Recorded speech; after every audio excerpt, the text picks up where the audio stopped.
আমরা সবাই জানি যে ইসলাম ধর্মের বয়স 1400 বছরের উপরে। ইসলাম তো ভালো কথা বলে। আমি একজন মুসলিম এবং আমি জানি যে ইসলাম সব ভালো কথাই বলে, এবং আমরা খুব ছোট ছোট কাজ করে আমরা আল্লাহকে সন্তুষ্ট করতে পারি। কিন্তু যা বলা হয় বা 1400 বছর আগে হজরত মুহাম্মদ সাল্লাল্লাহু সাল্লাম আমাদেরকে যে শিক্ষা দিয়ে গেছেন, সেই যুগের মুসলিম আর এই যুগের মুসলিম কি একই চারিত্রিক বৈশিষ্ট্য অধিকারী? আমি বর্তমানের কথা বলতে চাই, আমি অতীতের কথা বলতে চাই না। কেন বলতে চাই না? যে ইসলামী শাসন হলে তারা নিরাপত্তা বোধ করবে বা তারা করত না। আমি করবে করতে যাব না, আমি বর্তমানের কথা বলবো। এই 2024 সালে একটা দেশে যার বয়স 53 বছর, সেই তার শুরুর দিকে অমুসলিমরা কি পরিস্থিতিতে ছিলেন, যেটা আমি বললাম যে ধর্মীয় সম্প্রীতি, আমি নিজে সেটা দেখে বড় হয়েছি। এখন ওনারা কেমন আছেন? এবং এখানে আমি একটু শেয়ার করতে চাই, আপনি যে ভিডিওটার কথা বললেন, এটার পরে আমাকে কৃতজ্ঞতা জানিয়ে যত মেসেজ করা হয়েছে, আমাকে যত কিছু করা হয়েছে, তার মধ্যে আমি দুটা ঘটনা বলবো।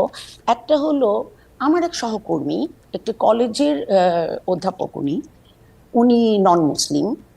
উনি আমার বাসায় এসে আমাকে পায়ে ধরে সালাম করে গেছেন ওনার কৃতজ্ঞতাটা প্রকাশ করার জন্য।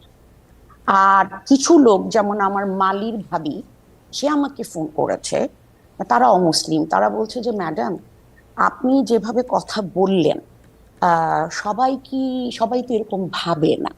আমি বললাম না, এ দেশের বেশিরভাগ মুসলমানই শান্তিপূর্ণ সহাবস্থান করতে চায়, কিন্তু তারা তো কথা বলে না। যারা ভোকাল আপনারা তাদের কথা শুনেন এবং আপনারা ভয় পেয়ে যান। আমরা আপনাদের সাথে শান্তিপূর্ণভাবে একই দেশে থাকতে চাই। তখন মেয়েটা আমাকে বলল যে ম্যাডাম, সবাই যদি এরকম ভাবতো তাহলে আমরা এত ভয় পেতাম না। আমরা যে কি ভয়ে ভয়ে থাকি আপনাদেরকে বোঝাতে পারবো না। সো আমি একদম লেটেস্ট একটা ঘটনা বলি। কালী পুজোর দিন সরবর্দী উদ্যানে ভিতরে একটা কালী মন্দির আছে, সেখানে একটা, অবভিয়াসলি সেখানে একটা পুজো হচ্ছিল এবং অনেক অনেক লোক এসেছিলেন, এবং অনেকে তাদের মোটরসাইকেলগুলি গেইটের ভিতরে রেখেছিলেন। রাত 10টার দিকে এসে তথাকথিত একজন ছাত্র কয়েকজন মিলে গেইটে তালা মেরে দিলেন। তো তাদেরকে বলা হলো যে আপনারা গেইটে তালা মারছেন কেন? বলল, রাত 10টা বেজে গেছি তাই আমরা তালা মারছি। আপনারা কে? আমরা প্রক্টোরিয়াল টিমের সাথে কাজ করি। তারা যে আটকেছে, শুধু তো নন মুসলিমদেরকে আটকায়নি, এখানে আমাদের মুসলিম ছাত্রছাত্রীরাও ছিলেন, এবং এর মধ্যে একটা মেয়ে ছিল, একটা পত্রিকার সাংবাদিক, ক্যাম্পাস সাংবাদিক।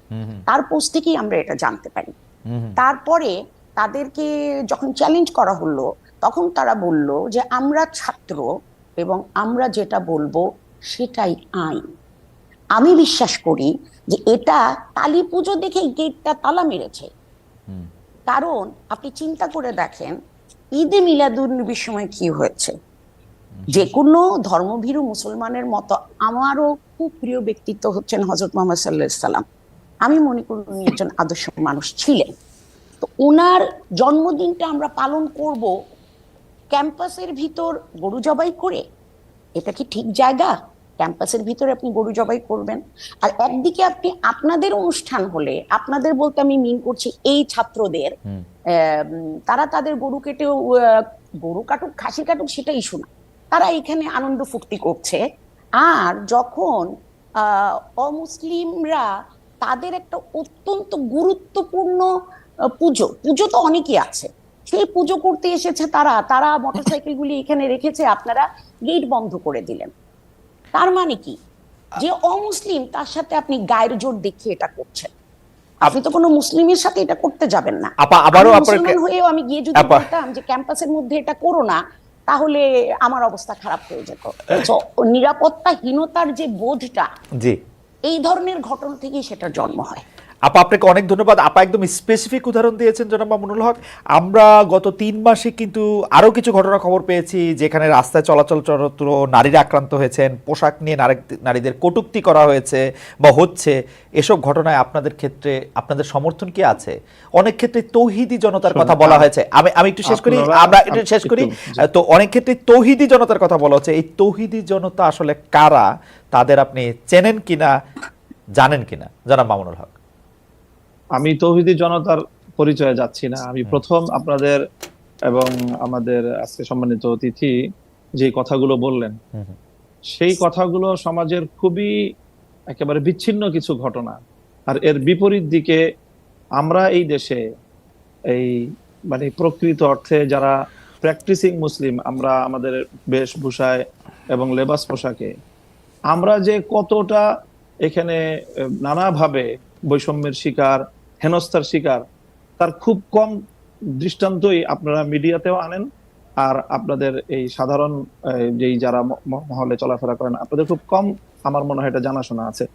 এই যে কালী পূজার যে দৃষ্টান্ত উনি আনলেন, আমি যদি এর বিপরীতে দৃষ্টান্ত আনি যে বাংলাদেশের বুয়েটের মতো একটা শিক্ষা প্রতিষ্ঠানে, সেখানে সব ধরনের গান বাদ্য ইত্যাদির অনুষ্ঠানগুলো দেদারসে হচ্ছে, কখনোই সেখানে এটা নিয়ে কোনো সময় পারমিশনের ক্ষেত্রে কোনো বিধিনিষেধ হচ্ছে না। অথচ তারা একটা কোরআনের তাফসিরের আলোচনা করতে গিয়ে অনুমতি চেয়েছিলেন। রাসূল সাল্লাল্লাহু আলাইহি ওয়াসাল্লামের জীবনী আলোচনার মতো খুব একটা সাধারণ মানের ধর্মীয় অনুষ্ঠান আয়োজন করা পারমিশন চেয়েও বুয়েটের কর্তৃপক্ষের কাছ থেকে সেই অনুমোদনটা পাননি। এটা সকল মিডিয়াতে এসেছে। ঢাকা বিশ্ববিদ্যালয়ের কথা যদি বলি, এই ঢাকা বিশ্ববিদ্যালয়ে আপনার কত বছর, কত যুগ পর্যন্ত ইসলামের নামে কোনো ছাত্র সংগঠনকে আপনারা একটা প্রোগ্রাম করতে দেয় নাই। অথচ সেখানে অন্য সব ধরনের ছাত্র সংগঠনগুলো তারা কার্যক্রম পরিচালনা করছে। কমিউনিজমের মতাদর্শের যারা, তারা করতে পারবে, অন্যান্য তারা করতে পারবে। শুধু ইসলামী ছাত্র সংগঠনের নাম নেওয়া হলেই ঢাকা বিশ্ববিদ্যালয় তাদেরকে অচ্ছুত হিসেবে সাব্যস্ত করে রাখা হয়েছিল। এই বিষয়ে তো কোনোদিন ওনারা কথা বলেন। জনাব মামুনুল হক, একটু জানতে চাইছি যে ইসলামের নাম নিয়ে কোনো প্রোগ্রাম ঢাকা বিশ্ববিদ্যালয় হয় না, কিন্তু অন্য কোনো ধর্মীয় আলোচনার বা কোনো এরকম কোনো প্রোগ্রাম কি হয়েছে? মানে আসলে তো ইসলামের নিয়ে অনেক ধরনের প্রোগ্রাম ঢাকা বিশ্ববিদ্যালয়ে হয়েছে, সেটা আমিও জানি, ইসলামের নিয়ে অনেক কিছু হয়েছে। ব্যাপকভাবে দেখেন, প্রায় প্রতিটি হলেই খুব সুন্দরভাবে আমি আপনাকে ব্যাপকভাবে সেখানে হিন্দু ধর্মাবলম্বী সংখ্যা কত সেটারও কোনো হিসাব করা হয় না। তাদেরকে নির্বিঘ্নে হলের মধ্যে জাঁকজমকপূর্ণভাবে তারা পূজার আয়োজন করছে। আমি জনাব মামুনুল হক ঢাকা বিশ্ববিদ্যালয়ের ব্যাপারটা একটু বলি। আমি একটু ঢাকা বিশ্ববিদ্যালয়ে তখন সেখানে অনুমোদন পাওয়া যায়। আমি ঢাকা বিশ্ববিদ্যালয়ের কথাটা একটু বলি। ঢাকা বিশ্ববিদ্যালয়ে আরবি, ইসলামের ইতিহাস ও সংস্কৃতি, ইসলামিক স্টাডিজ যেটা ইসলামী শিক্ষা সহ, ফার্সি সহ এবং আরো বেশ কিছু জায়গায় নিয়মিত এই ডিপার্টমেন্টগুলিতে নিয়মিত কোরআনের তাফসির, কোরআনের গল্প, কোরআনের থেকে বিভিন্ন উদাহরণ, হাদিসের বিভিন্ন রকম কথা, এগুলি নিয়ে নিয়মিত সেমিনারের আয়োজন করা হয়। নিয়মিত কিন্তু এগুলি করা হয় একাডেমিক কার্যক্রমের অংশ হিসেবে। এবং সেইটা শুধু একাডেমিক কার্যক্রমের অংশ হিসাবে না, মানে সেইটা যে সিনেট হল এর মধ্যেও অনেক সময় সেটা হয়ে আসছে, হবে, মানে সেটাতে কোনো, কিন্তু আপনি বলছেন যে এটা হয় না। আপনার ঢাকা বিশ্ববিদ্যালয়ের একজন অধ্যাপককে জানতে চাই, ঢাকা বিশ্ববিদ্যালয়ের অধ্যাপকের একজন বলতে চাই। ঠিক একই ভাবে যে কালী পূজার যে ঘটনা ম্যাডাম বললেন, সেটাও অবশ্যই ঘটনা সম্পর্কে তো আমরা বিস্তারিত জানি না। হয়তো কোনো ছাত্র বিচ্ছিন্ন হবে সেই ধরনের কিছু করে থাকতে পারে। সেটাকে হিন্দু ধর্মাবলম্বীদের বিরুদ্ধে একটা অভিযান বা একটা ভূমিকা হিসাবে চিহ্নিত করার কোনো মানে আমাদের কাছে তো প্রমাণ। আচ্ছা, আমরা একটু ম্যাডামের কাছে প্রকৃত অর্থে যারা দাড়ি টুপিওয়ালা মুসলমান হিসাবে ইসলাম ধর্মকে তারা সকল ক্ষেত্রে প্র্যাকটিস করতে চায়, বিশেষ করে রাজনৈতিক ক্ষেত্রে যারা আমরা ইসলামকে প্র্যাকটিস করতে চাই, আমরাই হলাম প্রকৃত অর্থে বাংলাদেশে আসলে সংখ্যালঘু, এবং আমরাই সবচেয়ে বেশি বৈষম্য এবং নানা ধরনের অত্যাচার এবং নিপীড়নের শিকার। এবং আমাদের এই নিপীড়নের বিরুদ্ধে কখনোই সমাজের এই যে সাধারণ শিক্ষা ব্যবস্থার যারা শিক্ষক মহোদয় আছেন বা অন্যান্য সোচ্চার কখনো আমরা পাই। আচ্ছা, আমরা এটা অধ্যাপক মাহবুবকে জানতে চাইবো। আমি একটু আপনার কাছ থেকে এটা জানতে চাই যে ধরেন বাংলাদেশে আপনি যে ধরনের রাষ্ট্র ব্যবস্থা কায়েম করতে চাচ্ছেন, ধরেন যে খিলাফা, সেই খিলাফা আসলো, তাহলে কি আপনারা এই যে ধরেন কালী পূজার কথা বলা হলো সেগুলি বন্ধ করে দিবেন, যে না রমনায় বা না না, বন্ধ হবে কেন? সেগুলি করতে প্রশ্নই দিবেন, আসে না। সেগুলি করতে দিবেন? প্রত্যেক ধর্মাবলম্বীর যার যার ধর্মীয় রীতি অনুযায়ী তার সে ধর্মীয় স্বাধীনতা ভোগ করবে, তার জানমালের নিরাপত্তার যে বিষয়গুলো আছে ইসলামী রাষ্ট্র ব্যবস্থা, ইসলামী রাজনৈতিক যে বন্দোবস্ত, সেখানে অন্য ধর্মাবলম্বীদের ধর্ম পালনের শুধু স্বাধীনতা নয় বরং নিরাপত্তা নিশ্চিত করা হয়েছে, তাকে কি, এবং সেই নিরাপত্তা অবশ্যই বাস্তবায়ন করা হবে। তাদেরকে কি জিজিয়া কর দিতে হবে? এখন আমি প্রথমেই কথা বলি যে আমরা মুসলিম কি অমুসলিম। যদি আমি মুসলিম হয়ে থাকি তাহলে আমাকে অবশ্যই কোরআনের প্রত্যেকটা আইনকে বিশ্বাস করতে হবে, মানতে হবে। আমরা আপনাদের কাছে পাল্টা প্রশ্ন করি খালেদ মহিউদ্দিন সাহেবকে এবং আজকে আমরা অতিথিকে, যে আমরা এজ এ মুসলিম আমরা কোরআনের প্রত্যেকটা বিধানকে শ্রদ্ধা করি কিনা এবং প্রত্যেকটা বিধান আল্লাহর পক্ষ থেকে প্রদত্ত সেই হিসাবে আমি বিশ্বাস এবং মানি কিনা, সেটা বলেন আপনারা। আচ্ছা, আমি প্রশ্ন উত্তর দিচ্ছি, আপা নিশ্চয়ই আমার থেকে দিবেন, আপা উত্তর দিবেন। আমি শুধু প্রশ্নটা করি যে আমরা কি কোরআনের বিধানটার প্রতি শ্রদ্ধা করি কেবলমাত্র আমি মুসলমান সেইটা বড় হওয়ার জন্য, নাকি আপা আরেকটা কথা বিভিন্ন জায়গায় বলে থাকেন, আমার হারাম হালাল জ্ঞান, আমার ঘুষ সুদ জ্ঞান, আমার অন্যায় অত্যাচার জ্ঞান, আমার বিভিন্নভাবে বিভিন্ন মানুষের যেটাকে আমানতরে খেয়ানত করার জ্ঞান, সেইটাও আমরা মানি? আমি তো দেখি বাংলাদেশে 10 জনে, বাংলাদেশ 90 ভাগ মুসলমানের দেশ, আমি দেখি 90 ভাগ মুসলমানের মধ্যে 90 ভাগ ধর্মীয় সেই বিশ্বাসটাকে আপনি প্র্যাকটিস করার বিষয়। যদি আপনি ধর্মীয় যে বিশ্বাস সেটাকে যদি আপনি অ্যাকসেপ্ট করেন দেন তখন আপনি মুমিন, না আমি এবং যদি আপনি সেটাকে প্র্যাকটিস করেন তারপর আপনি সে ভালো আমল হলো, আপনার উন্নত মুসলিম হলেন। কিন্তু আমাদের প্র্যাকটিস কোনটা গুরুত্বপূর্ণ, প্র্যাকটিস কোনটা গুরুত্বপূর্ণ, রাইট, প্র্যাকটিস কোনটা প্রশ্ন আমি বলি, একটু শুনেন। জি, জিজিয়া কর দিবে কিনা, জিজিয়া করটাকে স্বাভাবিকভাবে যেটা ভাবে উপস্থাপন করা হয় যে এটাকে খুব একটা জুলুম এবং অন্যায় এবং ইসলামের একটা বৈষম্যপূর্ণ বিধান হিসেবে আপনারা আখ্যায়িত করার আপনার প্রশ্নের টোনের মধ্যে কথাটা রয়েছে। জিজিয়া কর এটা হলো মুসলমানদের কাছ থেকে জাকাত নেওয়া হয়, সেই জাকাত হলো তাদের অর্থনৈতিক রাষ্ট্রীয় যেই আপনার এই সোর্স, সেই সোর্সের এখান থেকে একটা ইনকাম। ঠিক তেমনি ভাবে অমুসলিমরা জাকাত দিবে না, তারা জাকাতের পরিবর্তে তারা জিজিয়া এবং কর দিবে, এবং এই জিজিয়া করের বিনিময়ে তারা তাদেরকে রাষ্ট্র সব ধরনের নিরাপত্তা এবং তাদের যে সার্ভিস গুলো দিবে, এটাকে আমরা সার্ভিস চার্জ বলতে পারি আসলে মূলত জিজিয়া কর। অধ্যাপক মামুনুল্লাহ, সরি অধ্যাপক তাসনিম সিরাজ মাহবুবের কাছে আমি একটু আসবো। আমি শুধু জানতে চাইছিলাম যে জাকাত যেমন একটা নির্দিষ্ট পরিমাণ ধন সম্পত্তি থাকলে সেই নির্দিষ্ট পরিমাণ ধন সম্পত্তির উপর ভিত্তি করে জাকাত দেওয়াটা যে জিজিয়া করো কি তাই?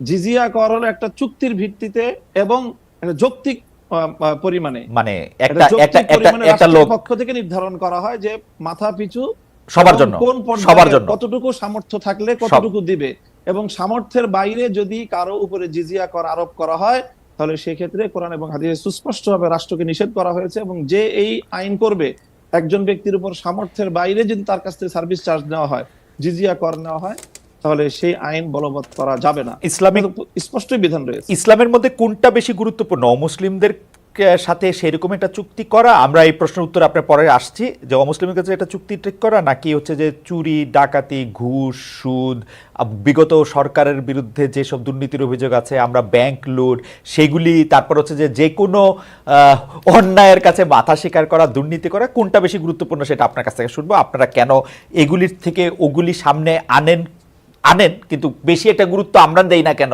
সেটাও আমরা আপনার কাছ থেকে শুনবো।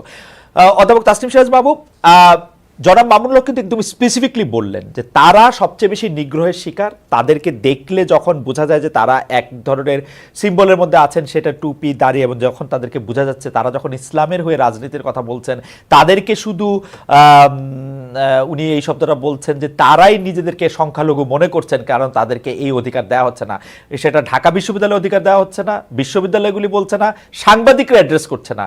আপনার কি মনে হয়, আপনার মত শুনবো, কিন্তু আমরা একটা দর্শক জরিপের কথা আপনাকে একটু শোনাই, যে আমরা দর্শকদের কাছে জানতে চাইছিলাম যে বিচারের আগে আওয়ামী লীগের রাজনীতি করার অধিকার নেই, জুলাই আন্দোলনকারীদের এই অবস্থান সমর্থন করেন কিনা।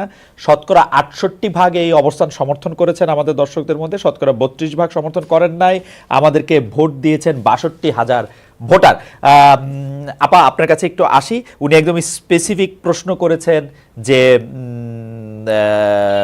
যাদের দাড়ি টুপি আছে, যারা ইসলামী আকীদা মানছেন সংস্কৃতিগতভাবে, তাদেরকে স্পেস কম দেওয়া হচ্ছে, যার জন্য নিজেকে সংখ্যালঘু বলছেন? আপনার মতামত একটু শুনতে চাই।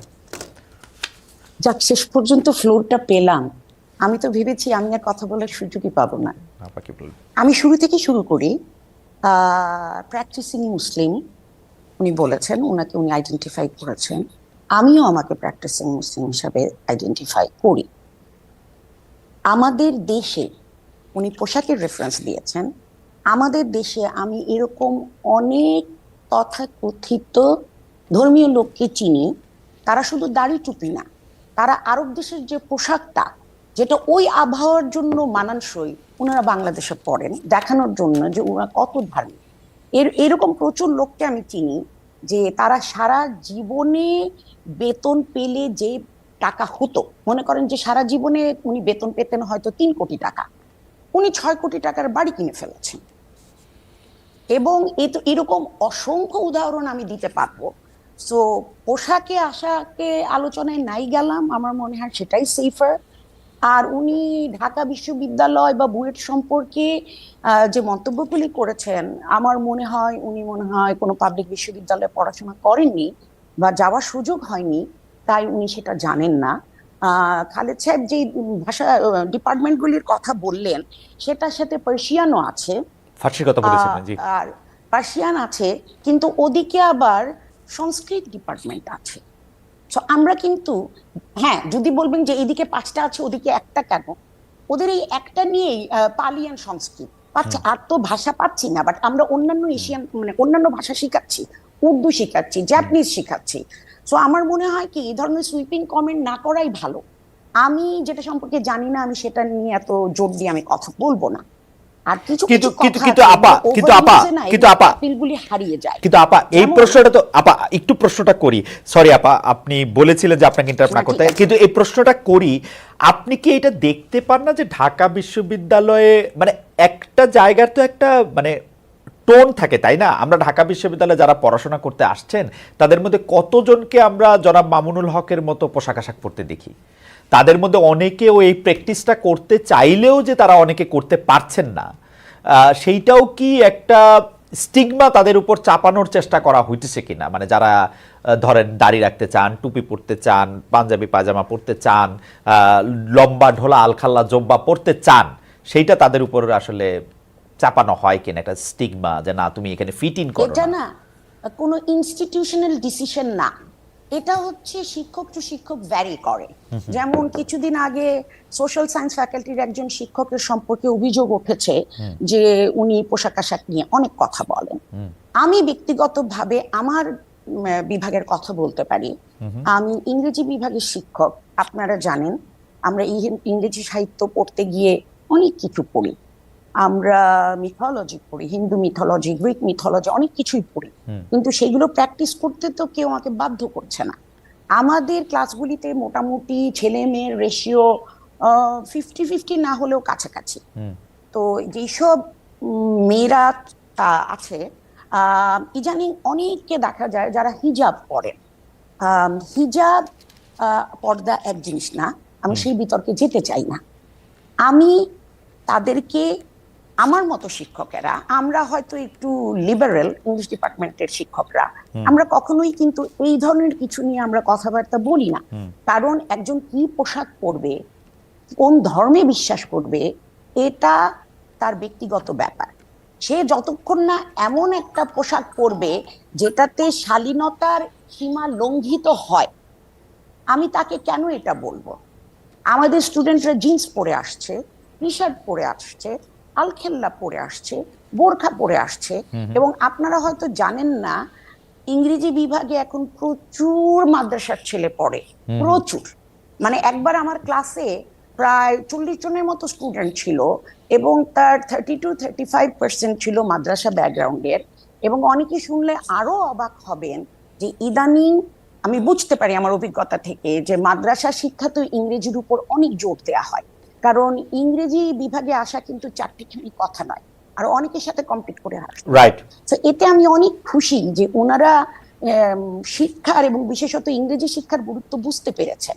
তো তারা কি পরে আসলো না আসলো এটা বিচ্ছিন্নভাবে যদি দু একজন শিক্ষক বলে থাকেন, অবশ্যই এটা আপত্তিজনক। সেই জায়গায় হলে আমিও আপত্তি করতাম, কারণ আমি কি পড়বো না পড়বো সেটা আমার বিষয়। কিন্তু যখন জিনিসটা বাড়াবাড়ি পর্যায়ে চলে যায়, আমি 2007 সালে হজ করে এসেছি এবং আমি জানি যে হজের সময় মুখের এতটুকু জায়গা ভিজিবল হতে হয়, বাধ্যতামূলক। আমাদের কিছু কিছু কিছু খুবই কম, বাট কিছু কিছু ছাত্রী আছে একদম এইরকম করে ঢেকে আসে, শুধু দুটো চোখ দেখা যায়। তাদের হাত মোজা পরা থাকে, পা মোজা পরা থাকে, যেটা আমাদের ধর্মের রিকোয়ারমেন্ট বলে আমি কোথাও পড়ি। আমি এগুলো নিয়ে কিছুটা লেখাপড়া করি। এবং ভাইবার সময় আপনি যদি আপনার নিকাবটা না সরান, তাহলে কিন্তু আপনার আইডির সাথে, আপনার আইডি কার্ডের সাথে আপনার চেহারা আমি মিলাতে পারছি না। সো এগুলি আমার মনে হয় অপ্রয়োজনীয়। কিন্তু পোশাক আশাকের ব্যাপারে, চিন্তাধারার ব্যাপারে, সব ব্যাপারে আমি ব্যক্তি স্বাধীনতায় বিশ্বাস করি, ততক্ষণ পর্যন্ত যতক্ষণ না এইটা একজনের বা সমাজের বা দেশের জন্য ক্ষতিকারক না হয়। তাসনিম আপা, আর আপনাকে ইসলামের কথা যদি আমরা বলি, তাসনিম আপা, জি আপনি শেষ করবেন। জি আপনি শেষ করছিলেন, সরি আপনি শেষ করেন, সিস্টেমের কথা বলছিলেন। জি, আমরা যদি ইসলামের কথা বলা আর সেটা নিজের জীবনে ধারণ করা কিন্তু দুই ইস্যু। আমাদেরকে ইসলাম শিখায় নম্র হতে, ভদ্র হতে, অন্যের সাথে ভালো আচরণ করতে। ইসলামে বলা হয়েছে একজন মানুষের প্রতি, একজন মানুষের দিকে হাসলে সেটাও এক ধরনের সাদকা। ওকে, আমরা কি সেগুলো করি?